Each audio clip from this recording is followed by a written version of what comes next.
flag salute. I pledge allegiance to the flag of the United States of America, and to the republic for which it stands, one nation, under God, indivisible, with liberty and justice for all.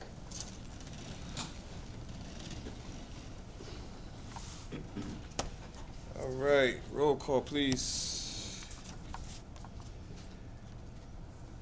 This is the reorganization meeting, so no titles yet. Mr. Jones? Present. Ms. Zarneski? Here. Mr. Tartara? Here. Mr. Anderson? Ms. Faustini? Quorum is present. This is the reorganization meeting, as I just mentioned. My name is Joe Howland, Board Secretary for the Middlesex County Magnet Schools, and each November the Board of Education reorganizes. As part of that, I begin the meeting until the election of the Board President. This meeting is being held in accordance with the New Jersey Open Public Meetings Law, which was enacted to ensure the right of the public to have advance notice of and to attend to the meetings of the public bodies at which any business affecting their interest is discussed or acted upon. In accordance with the Open Public Meetings Law, the public notice of this meeting, which included the time, date, and location, was dispensed in the following manner. Posted on the bulletin board reserved for announcements, the board office located at 112 Rouge Lane, East Brunswick, New Jersey. Advertised in the Home News Tribune and the Courier News on October 14th, 2025. Posted to the Middlesex County Magnet Schools website on October 9th, 2025. And mailed to the 5 duly appointed board members. At this time, I'll call for the nomination of board president, the office of president. After which I'll call for close of the nomination, and we'll conduct a roll call for office of the president in the order in which nominations are received, and then once a board president is elected, he or she will assume the chair of the meeting from there. And also, before we begin with that, for your reference, I have the committee list from the previous year at the rear of the agenda on the last page for your reference. If you want to just recall who's on what committee during the 24-25 year. Right. Okay, at this time I'll open up the floor for nominations for the office of president. I would like to nominate Keith Jones as president.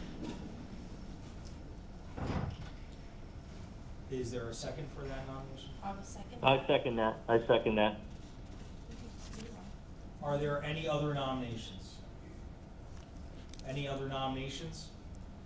Seeing none, I'll move to close the nominations, and now I'll conduct a roll call vote for Mr. Jones to be president of the Board of Education for the 2025-2026 year.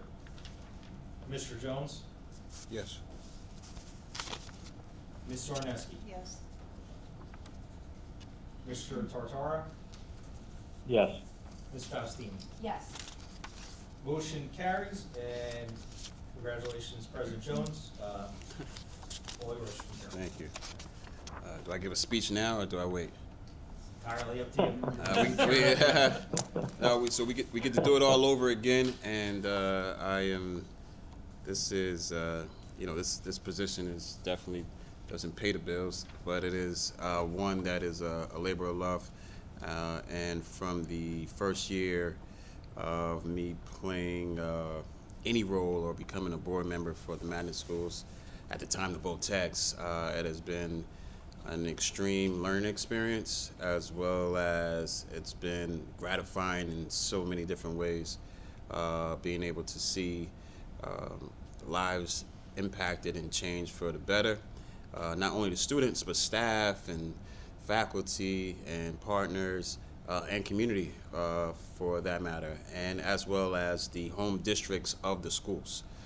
So it is an extreme pleasure and an honor to be not only the president, but a part of something bigger than any one of us. And I look forward to working with all of you again for this year, and I am always thankful and humbled and by your support for me in this role. So Superintendent, my board, Vice Assistant Superintendent, and Joe, thank you so much for your support. And with that, let's keep it going. Thank you. All right, so Vice President, I am looking for a nomination for the office of Vice President.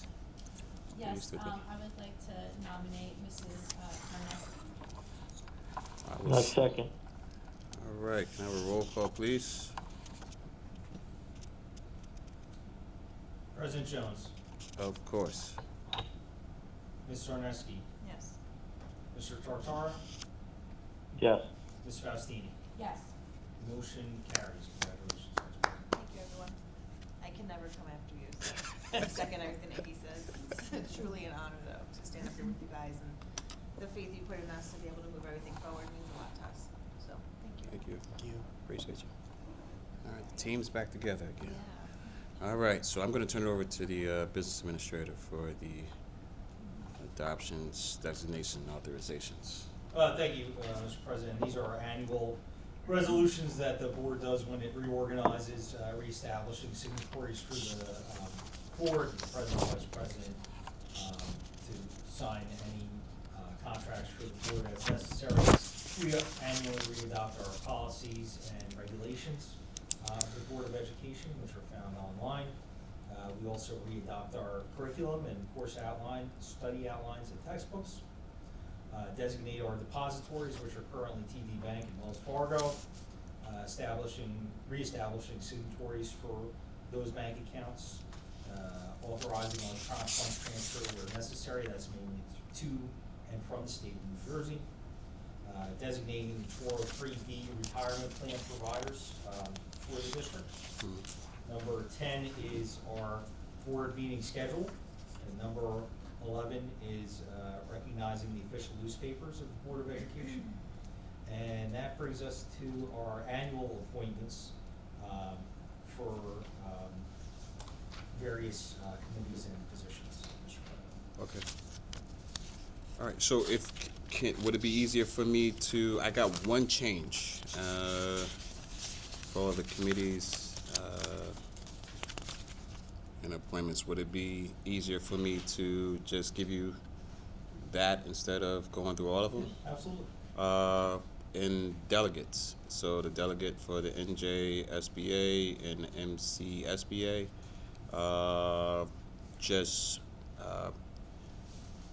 Ms. Zarneski as the MCSBA and me as NJSBA. And alternates? Yep, everything stays the same. Okay, so President Jones, you're going to be the delegate to the New Jersey School Boards Association, and Vice President Sarneski is going to be the delegate to the Middlesex County School Boards Association? Correct. Is that correct? And we both would be each other's alternate. And the committee assignments will remain the same? Everything stays the same. Very good, and then at this point, we'll move for a approval on consent agenda. All right, so I need a motion to approve all items on consent agenda for the organizational meeting of today, November 12th. Motion. Motion. All right, I need a Second. roll call. President Jones, Yes. Vice President Sarneski, Yes. Mr. Tartara, Yes. Ms. Faustini. Yes. Motion carries. All right. We could get a motion to adjourn the organization meeting, we could go right into the regular meeting of the board. All right, can I get a motion to adjourn? Motion? Second. Roll call, or all in favor? Aye. All right. Aye. We good? Yes. All right, so now I'm gonna call the meeting to order of our regularly scheduled board meeting for the month of November. Do we gotta rise to the flag salute again? No, Okay. dispense with that. Do I need to do a roll call again? Do I need to do a reading of the public notice again? All right, I so, would do the public notice just for, since this is a new meeting. Perfect. I would do that. all right, so I'll do the public notice for everybody. So the New Jersey Open Public Meeting Law was enacted to ensure the right of the public to have an advance notice of and to attend the meetings of the public bodies at which any business affecting their interests is discussed or acted upon. In accordance with the Open Public Meeting Law, the public notice of this meeting, which included the time, date, and location, was dispensed in the following manner. Posted on the bulletin board reserved for announcements in the board office, advertised in the Home News Tribune and the Courier News, posted on the Middlesex County Magnet School's website, and mailed to the 5 duly appointed board members. Do we have any correspondence? We do not, Mr. President. All right, you want to do our presentation now, or? Yes, sir. All right, I'll turn it over to you, to our Thank you, sir. superintendent. At the last meeting, we did present our NJSLA scores for the last 3 to 5 years. And I think the board wanted to see a comparison between our student performance on the NJSLA as ninth graders coming into the district and how they fared on the NJGPA 3 years later as juniors. So with us tonight, we have our Director of Curriculum Instruction, Eugene Cantanzaro, who's going to present that data for the board. Thank you. Eugene? Hello, everybody. Thank you for having me. I know, like Superintendent Diaz just said, that Dan Gallant was here. He presented last month on the state assessments. Unfortunately, sometimes the data gets very thick, and I understand. I think there was maybe 97 different slides, but that's to really kind of dive in deep. That's what our curriculum department really looks at. Today I tried making it so that it's cleaner. I'm gonna try to go as slow as possible, but at the same time be concise. If you have any questions, please stop me. I'm free to answer any questions. I know that the state has public schools doing many different tests over the last several years, different acronyms, different things. I can slow it down. I can break things out for you as to what happened during those times. So I'm going to start off with the first slide. So the first slide is this. These are the These are the students that just graduated last year. In grade 9, in spring of 2022, the NJSLA tested 3 different tests. They had Math Algebra 1, Math Geometry, Math Algebra 2. If you're in 9th grade, if you're in one of those classes, you're taking one of those tests. That's why the numbers are a little bit different. So you notice that where it says meeting for Algebra 1, it says 16%. There's 61 students out of 382 students passed that test in the spring. So compared to 49% out of 77 students and 57% out of 83 students in Geometry and Algebra 1. Those students, once they got to their the combined pass rate for all 3 of those tests combined is 33.2%.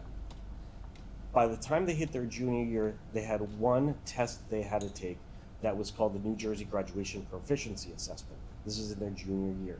This is a different type of test where in the first test, the NJSLA, they're testing to see their proficiency based on where they are on the standards. By the time you hit 11th grade, you're testing their proficiency to see if they're graduation ready, if they're college and career ready. So all of the students in 11th grade take that test, and I broke it down as to the cut scores. So you'll see the 850 to 800, and I kind of broke it down the way they break it down with the exceeding, meeting, approaching, partially, and not meeting. So this is how that broke out, and we went from 33.2% of the students passing to 56% of the students passing. That was 275% of our students passing during that time out of 487. So if you look at the charts, this is what the chart was for the first test for the 9th graders, and you'll see that there's a lot of red, a lot of like that bronzy color, orange, and then the yellow. Those are scores that are below, that are not meeting the expectations. Green, the light green and the dark green are where they were meeting expectations. And again, these charts are harder to look at because you don't know how many students are in these charts. So that's why I broke it down to 3 and 4. This is the GPA test that they took. So you'll see that 56.8% of the students passed that test. So once they get to that point, after we test them in grade 11, students that didn't take that test, there are alternative tests to show that they can be graduation ready. And so that'd be SAT, like all, there's multiple tests that you can take from there. Same thing with the ELA, except for in grade 9, there's only one test because all the students are only taking one English test. So you'll see that there's the meeting exceeding is highlighted or is in bold. That comes out to be 55.1% of the students passing in grade 9. And so again, when they're coming into our district, we don't know what they're coming in, what their levels are. We have so many students from so many different sending districts, so we try to like work within that. So having 55.1% of students coming in is good. It depends on how did we get there, how much growth have we had. Now, if you look at the spring when they hit grade 11 in 2024, we went from 55.1% to 91% of our students passing. That's 441 students out of 487 students passing that test. That's incredible. Looking ahead, and that just shows that what they're doing once they hit into our school district, they're growing by leaps and bounds, especially in the English side. So this is the comparison from 9th grade to 11th grade from last year's graduating class. Looking at this year's graduating class, or seniors now, if you look at for the Algebra 1, this was in 9th grade of 2023. Again, in Algebra 1, you had 16%. That shows that they're consistently hitting 16% of that point. They're coming in at that level. Not all the schools that are coming into our school district are having the higher end math. They're not having the same types of teaching that are coming in. So we have to keep an eye on like, where are they? What are we doing? How are we measuring that? Where are we growing? Those students went from, if you take those combined scores, again, you look at the combined pass rate, it was 37.8%, which is a little bit higher than it was the year before, and I'll show that in something later on. They went from 37 to 70% of the students in grade 11, they were passing. So that's a large jump from where they were from 56 to 70%. So we're showing that as the years are getting high, as we move along our timeline, especially like I said with Mr. Diaz here, and having the same people in the curriculum instruction department and working on these things and working in the same vision of where we're going, you're showing growth. If you notice too, is that it went from there was 487 students last time, there was 515 students this time. So there's more students passing from grade 9 to grade 11. With this would be what it looked like in graph form. This is where it comes out as how many students are passing through. For ELA, again, we had 59% of the students coming in and passing at the end of that first year that they're here. So we don't know where they're coming in at, but they are passing at a decent rate. They jumped from 59.8% all the way up to 92%. And again, we have 28 more students in this comparison than there were from the year before. So we're actually, there was 487 last time in the graduating class from last year. There's 515 students that took it this time. So, and that also shows that we're retaining the students that are coming in, which is different than from the other one. So you're seeing that there was a larger drop from that year to this year. So we're retaining the students. So moving into that, this is the comparison of what you see. And you see that there's a lot of green, and the red is basically still going to be the red. So it's hard to like move them up to such a higher level because they were so low. So to summarize this, the math summary comparison, you have grade 9, you're looking at it and you're saying that from the class of 2025, they started with they had a 33.2% pass rate, and they finished with a 56% pass rate from grade 9 to grade 11. And that's an increase of 22.8% from SLA to GPA. This class this year, they went from 37.8% to 70%. That's a 32.2% jump in increase. And we have more students that have taken the test. If you look at the next one, you're gonna see with the ELA, it was the same thing. You have a 55% pass rate to a 91% pass rate, an increase of 35.9%. And then this graduated class went from 59.8% to 92%. So 32.2% jump. And that shows that what we're doing, we're showing that how we're getting to where we're trying to be. So I know there's some questions about going back in time as to, well, what did we do before last year's graduated class? How are we getting ourselves up to this point? You have to remember that before then there was the park testing, and then in 2020 we had COVID. At the board presentation that time in October of 2020, I presented to the board that the New Jersey canceled the statewide student assessments in March of 2020, and that there was, and I have the board report here, so if you needed to see that. So we didn't really have the testing that year.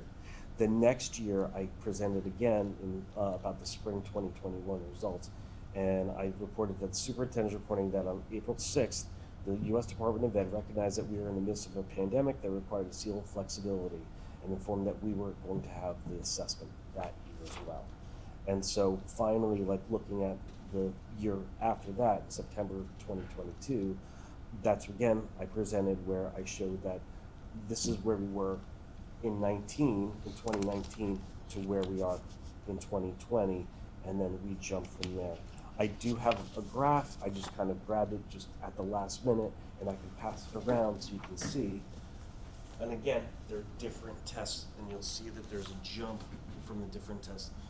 This was the HESPA to the park to the NJSLA, and the same thing on the other side. You guys can keep this. This is ELA to park to where we are now, as far as Thank where you. we're going. Hopefully, I've been able to answer some of your questions. Do you have any questions, or is there anything that I missed? No, it was much clearer and easier to get through, and you having that time taking it, breaking this down is appreciated more than you know, because trying to go through that and just this makes it easier as a snapshot for us. So thank you. Yeah, and I apologize that it wasn't that way. No worries, all good. Just makes it easier to see and you can grasp it and it's visual, so thank you. Anybody else? No, thank you. Okay, thank you very much. I Well put appreciate it. together. Thank you. Eugene. All right. At this time, I'll turn it over to Superintendent for the. Thank you. Let me just add, because if anyone's wondering, how are we seeing these incredible, significant increases? And that there have been some intentional moves over the last 3 years. Obviously, the curriculum and instruction office is fully staffed with supervisors. They've done a lot of work in the last 3-4 years during the summer institutes, working with language arts and math content area teachers to revise and improve the curriculum. So we have curriculum guides that are now better than ever before. We also introduced 3 years ago Lincoln, which is a benchmarking system. Prior to that, we did not have a benchmarking system. There was no way to gauge where a student was at any given time. And so there was no data analysis as well, that teachers can point to specific individual deficiency, student deficiency, and then be able to remediate. And so with the implementation of Lincoln, the benchmarking system, the RTI, which Eugene has headed in terms of remediation and pulling students out and targeting specific student needs, we've been able to see some major increases in student performance. We also made an intentional move as a board by revising our attendance policy. In our district, unlike many districts, we do not recognize excused absences, right? There are only certain excused absences that the state approves as excused absences, state-approved absences. So even if a student brings in a doctor's note, in the past, it would show up as an excused absence. And so there was this, this thinking or perception from a parent or student perspective that that absence didn't count. And we all know that in the eyes of the state, an absence is an absence is an absence. And that counts against our chronic absenteeism. Prior to COVID, we had a 12% chronic absenteeism rate. Because of our policy change, we're down to less than 4%. And so I don't have to tell you, and you don't have to pay me as superintendent to tell you that when kids come to school, they're learning. And so that has made a major difference and has paid dividends in making sure that kids know that they can't reach those 18 days because they're gonna be chronically absent, right? And we also have contracts with the parents if they're getting close to that chronic absenteeism rate, notifying them that if they continue to be chronically absent, they may not have a seat in our schools as well. So we haven't had a situation where we have sent kids back to the district because of attendance. Obviously, attendance has improved significantly because of the intentional moves we made in amending that policy. And aside from that, it's just, hiring the right people, right? As we've, gone through some turnover initially after COVID, and with the mobility of teachers bouncing from one district to another, we've made some really good inroads in terms of our contracts with teachers. We're retaining more teachers than ever before. This year's new teacher orientation had only 9 new teachers, which is half of what we've seen in previous years. So obviously retention goes a long way with continuity of instruction. So all of those intentional moves over the last 3 years have paid major dividends in student performance. And so we should all be very proud of the work that we're doing. Thank you.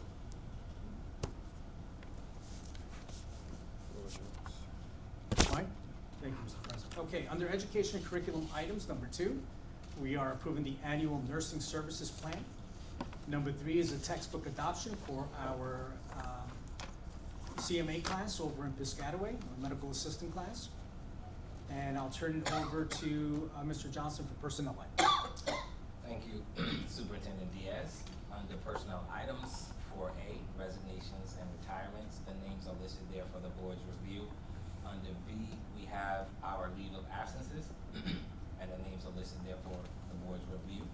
Under C, we have appointments and new hires, and the names are listed there for the board's review. I want to point out to the board that Kelly McKelney is present here tonight, along with Dr. Avi Slifko. He's also present here tonight. Under D, we have transfers and salary changes. The names are listed there for the board's review. E is our extracurricular, extra pay athletic. F is our extracurricular, extra pay non-athletic. G is our adult education. H is our artificial intelligence grant, and the names are listed there for the board's review. Superintendent Diaz, that concludes my report. Thank you, Mr. Johnson. Let me just point out for a moment, and I'll start with our internal candidate first. You all know Kelly McKelney. She's been with us for the last 15 years. She's an educator for 26 years. She started off as a guidance counselor over at the Edison Academy. She moved as an assistant principal here to the East Brunswick Magnet School. I almost said Voltech, wow. Magnet School, and then back to the Edison Academy. So she has both academy and regular vocational training within our district. And I'm proud to recommend to the board Kelly McKelney as our new principal of the Innovation Magnet School. So congratulations, Kelly. Thank you.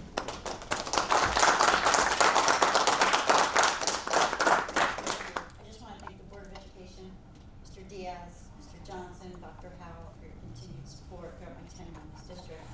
I am so honored and delighted to have this very special and unique opportunity. Very excited. Thank you. Thank you. Thank you. Kelly, you're here with your family. You want to introduce your family? Sure. I have my husband Joe and my mom Jan, and Dad in my heart, so who is also a board member in Saraville, so he would appreciate this. Fantastic. Thank you so much. Thank you. Thank you.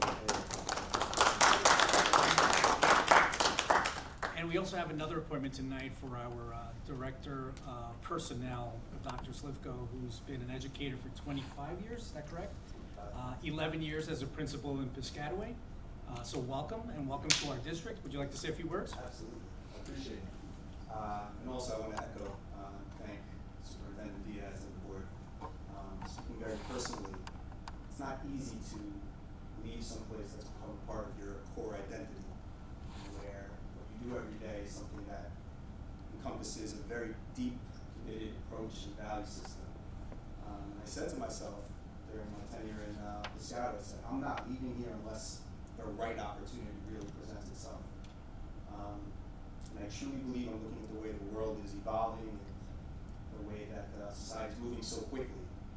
And this right here, this is the future, right here at Magnet Schools. So I'm humbled, and to steal a phrase from President Jones, I really am humbled to be here.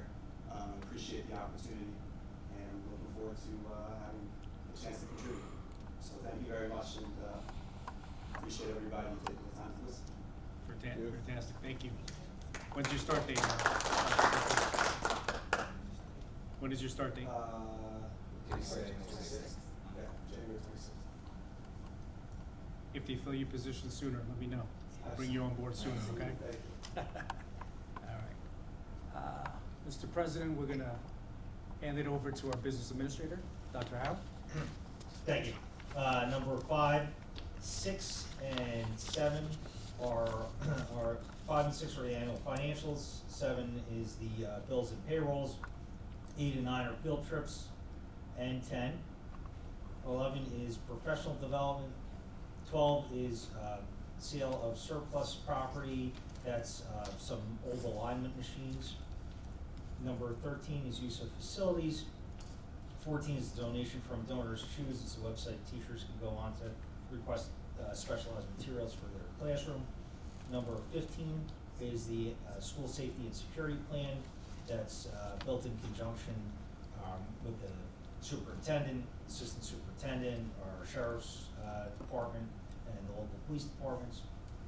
Number 16 is our budget calendar and objectives. Our budget calendar pretty much remains fixed.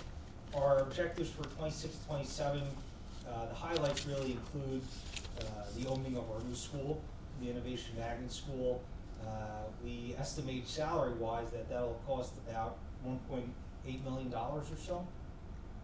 We've had a very dramatic increase in health benefits of 34% for the calendar year, January 1st to December 31st, 2026. So that'll cover the first half of fiscal year 2027. Last year, we lost $617,000 in state aid to school districts.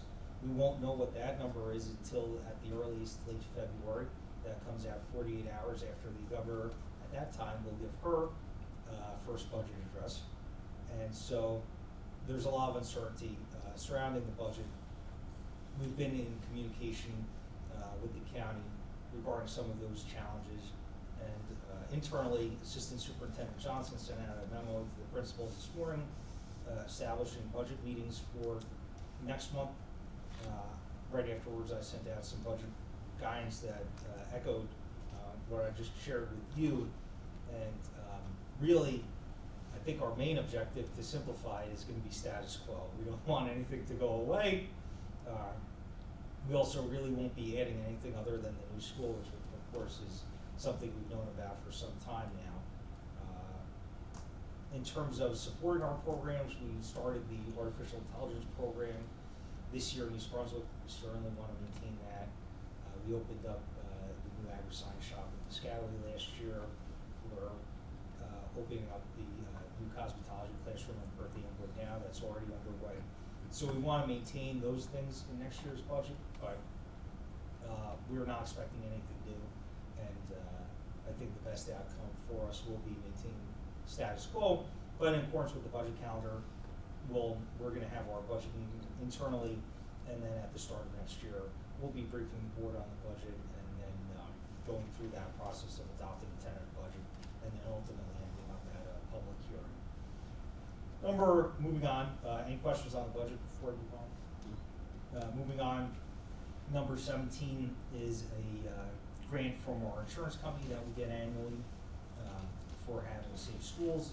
Number 18 is a grant we do with the county for the Arts Institute of Middlesex County.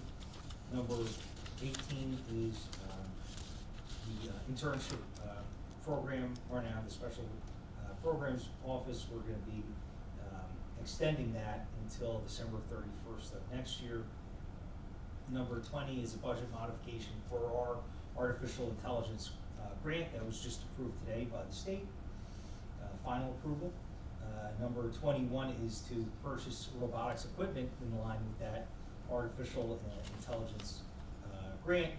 Number 22 is purchase of culinary equipment through Perkins that we do on an annual basis. We're going to have to pay for that. Number 23 is the purchase of some furniture for Perth Amboy Magnet School. Number 24 is for the camera and access control systems for the new school, the Innovation Magnet School. Number 25 is the purchase of some AV equipment for classrooms. Number 26 is long-range facilities plan, a minor amendment to align it with capital projects that are upcoming and underway. Number 27 is annual submission of our comprehensive maintenance plan. This plan outlines what we are planning on doing in terms of required maintenance, and there's a specific budget category where if we're pulling funds out of there, it has to be on this plan. Number 28, every year we do a bid for snow plowing. We do it twice. Nobody really bids because most of our snow plowing and salting is done in-house. When we get into the more extreme conditions, we do try to bring contractors in, and so now that we've gone to bid twice and received no bids, we'll be able to go and negotiate for that. And last year, we also entered into a memorandum of agreement with the county where if it gets over 8 inches, we'll be in contact with them to assist in our parking lots. Number 29 is change orders for capital projects. We have our architect here with us this evening, as always, if there's any questions on those. We have one for the Innovation Magnet School. During demolition of the bookstore, there was a little bit more work required. There, it's not changing the contract, the price is coming out of the allowance. We did bathroom renovations in the East Brunswick campus for Performing Arts Center bathrooms. There was a old coat room adjacent to it. We needed some extra work done in there.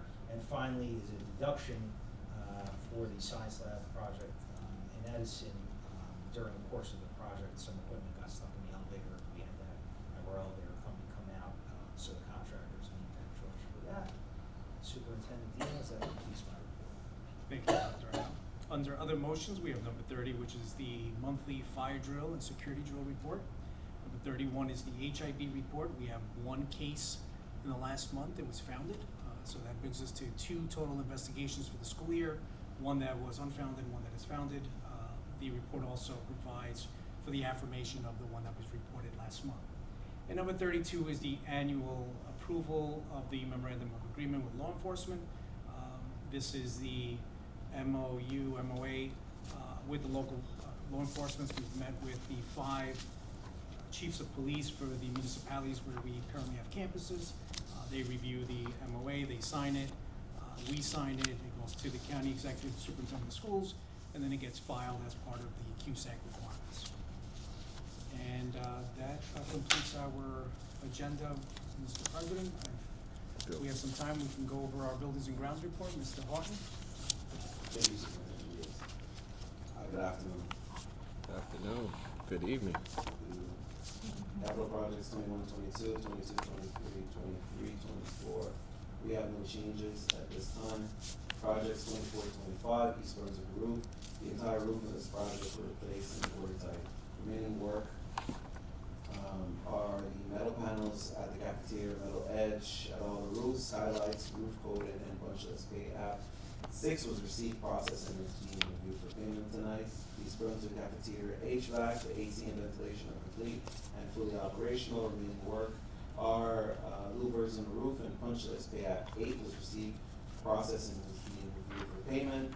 The Piscataway VAV installation contractors have installed all the VAVs and sealants were reinstalled.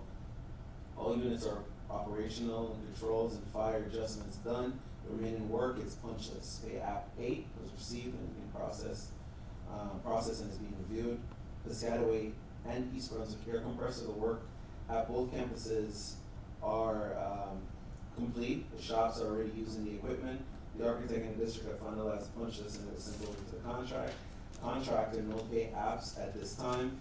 Edison Science Room. This project is complete and punch list was completed, sent over to the contractor, and they came in and did some work during our break. Pay app 7 was received, processing is being reviewed for final payment. Perth Amboy Cosmetology Project. This is nearing completion. Punch list was done today, and is being finalized by our architects. Pay app 5 was received, processed, and is being reviewed for payment. East Brunswick Auditorium Bathroom, the project is nearing completion. The bathroom looks excellent. Pay app 5 was received, processed, and is being reviewed for payment. There's change order 4 that Dr. House spoke about earlier about the coat room, and that's outside of our the original scope. Piscataway Air Handler 8, we had our kickoff meeting about a week ago, and pay app 1 was received and is being processed for payment. Other district projects, the new magnet schools, we will be having our regular bi-weekly meeting tomorrow. Pay app 8 was received, processed, and is being reviewed for payment. We also have change order 7 for reconstruction of the section of the wall in the existing bookstore and for a revised lighting fixture. It was received and is being processed to be built under the contractor's allowance, hence no additional cost. The other projects we have is the east of Piscataway, and there's no changes at this time as well. This completes my report. Barring any questions, I'll take a seat. If you haven't selected toilets for the East Brunswick Auditorium bathroom, I know a guy if you want some smart toilets. Okay. Okay. High tech. So Ali, so this is a levity break for my birthday. I'm ordering a smart toilet for myself. I know you'll get a kick out of that. So at this time, we're gonna open up the floor for public comment. Anybody have anything to bring before the board? Seeing none, do we have any executive sessions we need to go into? We do not have anything for executive session. Want to introduce our Yes, student? you all know Haley Polson. She's a student here at East Brunswick, representing our student body as well. Haley, you have a report to provide? I do. Okay. So before I get started, I just want to introduce the next person who will be taking over my spot when I graduate this year. Her name is Revleen. Hey, Revleen, how are you?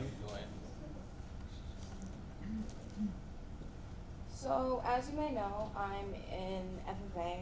This year I was elected as the FFA president and got the opportunity to go to the 2025 National FFA Convention in Indianapolis, Indiana.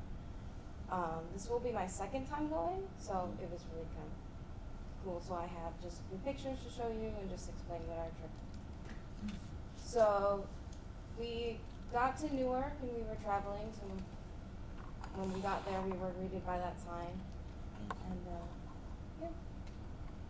And then that same night that we flew in, we went to a steakhouse, Ruth Chris's Steakhouse. So it was funded by the chapter, so it was just like a nice fancy sit-down dinner, just to have everyone there. It was really nice. And then a couple days, I think the final day we were there, no, the day after we flew in. We had the NJ State Breakfast, so every year the New Jersey State FFA officer team holds a New Jersey State Breakfast for all the New Jersey chapters that attend National Convention. And so this year we were actually there for that, so we attended that. And we got to see other chapters from New Jersey that were mostly competing in competitions at the national level.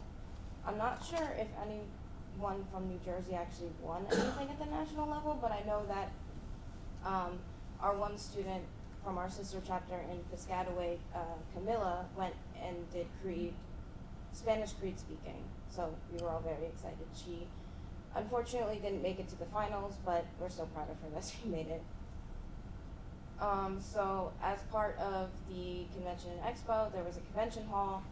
We got to meet people from all over the country, from the District of Columbia to Puerto Rico to Hawaii to Alaska.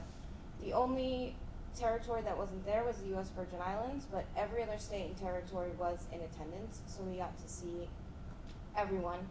We actually made a video on our TikTok of all the jackets with all the different states on it. And that big crowd of people was the National FFA Band. They played at general session, and then they were playing just to open the convention.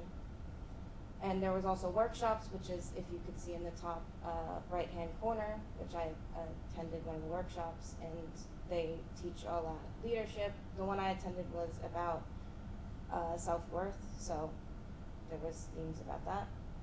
And then obviously we're in Indiana, we gotta go to the rodeo. So we went to the Three Hills Rodeo. It was fun. They do bull riding, they do horse shows, they do horse riding, and overall it was a great experience. Everyone had a lot of fun, and everyone lost their voices the next morning because we were screaming so loud.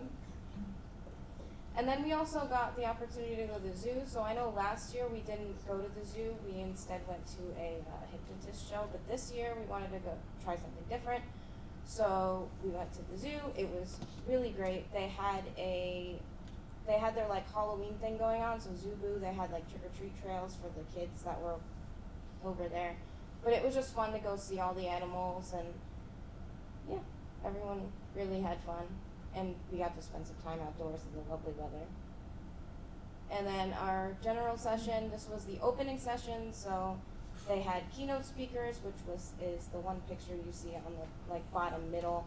And then there's a couple pictures of us in the stands, and then in the top right corner, that's all of us after the convention. And the one picture kind of in the middle-ish, that's like next to the keynote speaker, I call it the FFA mosh pit because everyone just stands there and like dances before the session, and it's great. So then, What's the number of students that participated? this year's final count was 73,000 FFA members. It's crazy. So yeah, we got to hang out with like 73 other FFA members. So, and then we flew back when the sun was rising, so there's just some cool pictures from that. Beautiful. So that's pretty much what's going on in our FFA chapter. Fantastic. In terms of school stuff, like school-wide events, the student council just put on their 3rd fall dance, and it was a success. We sold out of tickets, and from what I've heard, I didn't go, but from what I've heard, it was a really great event, and we're really happy that we decided to do it again this year. And in addition to that, we have our 2nd annual multicultural festival coming up, which if you want to talk about that a little bit more. So our school has a lot of diversity in it. And so we think that the multicultural event is a good way for people to learn more about cultures that they've never heard about and experience. We have finger foods that we provide. This year we have a new system where we're going to set up a performance floor. I know India, I'm representing India, we're doing a dance. There's going to be a bunch of activities, foods to try, and it's overall going to be just a great experience for people to learn about new cultures and just get a more understanding of cultures. And we wanted to bring it back because of the fact that East Brunswick and just the district and our school alone is very, has many different cultures in it. We wanted to kind of promote that because it's like, I was told this about FFA, that our chapter is unique because it has so much diversity in it. So we just thought that it'd be a great idea to continue that multicultural festival. So Beautiful. yeah, other than that, that's about it. Thank you, ladies. I have to be honest, sorry, I apologize. I'm sure Superintendent Diaz shares the date with us as he does all other things, but can you give it to me again so I can just add it on here? The date? Of the Multicultural. multicultural. I think it's on the 25th. Thank you. The 25th. November? Okay, and how many different cultures do you have slated so far? So far we have, I think around 20. Okay, We definitely have more than last year's. all right. Well, you had me at finger foods, so. Thank you both. Thank you. Thank Who you, picked the Chairman. hypnotism show last year? It was interesting. We actually had a volunteer from our chapter go up. It didn't work on her, but it was still fun to see. From Jersey, of course it didn't work. So is it just the Jersey chapter goes? 73,000 people didn't ascend on the hypnotism show, did they? Oh no! So the rodeo too. It wasn't 70,000 people in the Yeah. stands. It's a multi-day thing. So some chapters buy multiple days to go to the rodeo. Obviously, we only go once, but it's it's like multiple days, so they actually had the this show this year, that's just one of the things you could do. It's spread out so that there's not like 73,000 people in it, and also, there's never like 73,000 people in one spot at a time, because a lot of people are competing, they're doing, semifinals and finals, and then, so most of the people that are actually at nationals, our chapter is unique as, we don't go, solely to compete. So, as officers, we get like first priority to do this, but this year Ms. Naylor wanted to open it up to seniors and juniors for a bigger group, and we actually had a record-breaking number of 14 FFA members in attendance. So that was really exciting because it was such a big group and it was great. But yeah, Cool. Interesting. Thank you, Haley. Thank you. Thank you. All right, attorney's report? I do not have anything. Even better. All right, I need a motion to approve all items on consent agenda. Motion. Second? Second. Roll call? President Jones, Yes. Vice President Zarneski, Yes. Mr. Tartara, Yes. Ms. Faustini, Yes. motion's carried. Thank you. Any remarks from the board? Anybody? All right, that's it? That's it. Happy Thanksgiving to everybody. Thanks. Enjoy Happy the holiday. Thanksgiving, guys. Yep. Be safe. Try to get accustomed and acclimated to it being dark at like 2 o'clock in the afternoon. So everything feels so much harder when you're doing it Yeah. with this darkness. So thank you all for being here. Congratulations to you both. We're looking forward to working with you. And thank you all for all of the excellent work that you continue to do day in and day out for the students of Middlesex County and the magnet schools. With that being said, I need a motion to adjourn.